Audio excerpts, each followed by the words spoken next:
time to dive into a project that I've already finished, or for the most part. This is actually a song that I wrote under my stage name Rivelan, R-I-V-E-L-A-N. I produced this entirely on my own, all inside of Reaper and all inside of Machine, kind of a hybrid situation. But I wanted to show you this kind of setup and the scene of how I like to set things up. This, I've actually just devised this brand new version of what I do. You might be able to tell is Reaper, but maybe you couldn't because it's kind of drastically different from a very empty, boring scene. So what I have here is every one of these tracks is color-coded now, and that's automatic. It actually goes through and just as I make a new track, it just picks a new random color from this palette that it has, kind of simple, basic colors. So visually, it's just a lot easier to look at. I have this programmatically set up to pick a random color with the exception of very few things, but including the effects. So I have this send effects track right here, and I have the little icons to go with it. This is just for effects, but if I put effects in the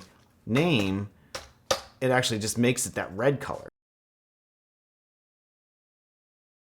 because I want to be able to see my send effects really easily. So if I go down here in my mixer and I'm like, okay, where are my vocal send effects? There they are right here. Like I just know that red color is always going to equal a send effect. It's just really easy to look at. I also added in these icons here so I can very quickly look and see what these different instruments are without even having to look at the names of what they are. So I have like these drum set here, I got the kick drum here, I've got this snare, so each of these icons represents what's on the track. Hi-hats, you can go down further and you can see strings, and if you go down further, you can see some of the custom ones I did. So this one says contact, that means it's the sampler library that I use, Mysteria, so I can see what that is if I wanted to. And then here's like just a generic synthesizer, so when I type in ARP in here, that icon shows up. If I take that out, that's going to disappear. Basically, it's doing is looking for a keyword and then plugging in an icon based on that. And it's just a really easy plugin to set up. It didn't take very long. And I love it. It's great because I can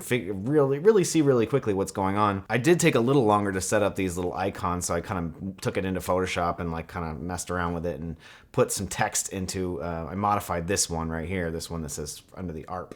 And then I just kind of typed some text in there so you know what it is. And so I can just go through here, and then obviously that's a guitar. That's another guitar. Like I have multiple guitars in this song. Right now I have scratch vocals in here, meaning they're not the final vocals. So I'm gonna go ahead and actually show you what that looks like if I get rid of the word scratch, and it just becomes one of those classic 50s looking microphones. And so I can type that back in. So every time I write scratch or I write sketch, it's gonna have this little kind of pen and paper, simplified icon of pen and paper, just to say that it is not a finished version of whatever that is. So it just shows this, so just to show it's not really a final piece that's gonna go in the final song. So I'm gonna go back and put that back in. It's so easy to look at this and for me to be like, okay, these are the drums. This is a break beat, it says right there, break beat. I very, very meticulously name everything when I do this, just because I get lost very easily. As soon as you start building up tracks, okay, if you have like 3 tracks, maybe it's not so hard to figure out what the guitar and the drums are,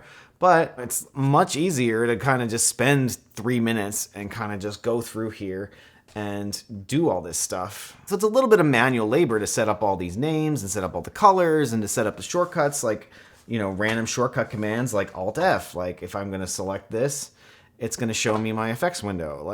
I spent the time to go into the editor and actually define what those things are. As easy as Control C, Control V. Some people don't even know how to use that. That's really sad because it'll really slow you down if you right click every time and hit copy or drag and drop everything. Control X, which is cut, and then Control C, which is copy, and then Control V, and then it's command of the same things, Command C, Command X, Command V on a Mac. Those things are so fundamental to using a computer in general. They're things that you're going to be really in trouble not having that available to you if you're going to make music with a computer.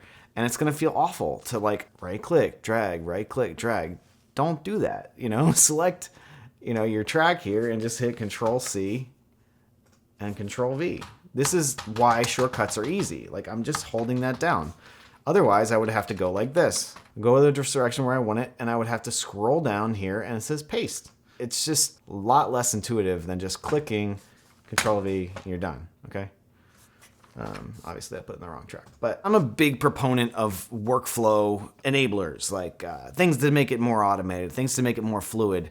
That's kind of what I'm going to go through now and give you an overview of all the things that you can do to speed up your workflow. It's like putting grease on your piano keys. It's just so much faster to interact with a computer. And it's that ever important thing, the reduction of that latency in order to use your brain, which is working in real time. The computer is going to reflect back to you what you're doing with it. But if you're not familiar with those things, or you didn't set them up yourself especially, you're not going to really know how to do that quickly on the fly. And there's a reason that we do this. It's to make things faster. I did say earlier that efficiency is not really that important as far as creative process, but this isn't creative. This is nuts and bolts. This is stuff that you're going to be just doing every day. It's like plugging and unplugging a power cord. That's why lights have light switches, so you don't have to pull the plug in and out of the wall every time you use it. It's just like a simplification of that process. And yes, efficiency does make a difference in this respect. So I'm going to go through each of the things that I do and how I use DAW with my automated systems and how it speeds things up. I'm always changing things. I'm always making things more efficient, more fluid. The fluidity is going to be there. It's just about taking the time to do the setup and practice it. So let's go ahead and I'll show you just kind of like on a base level what I'm doing here.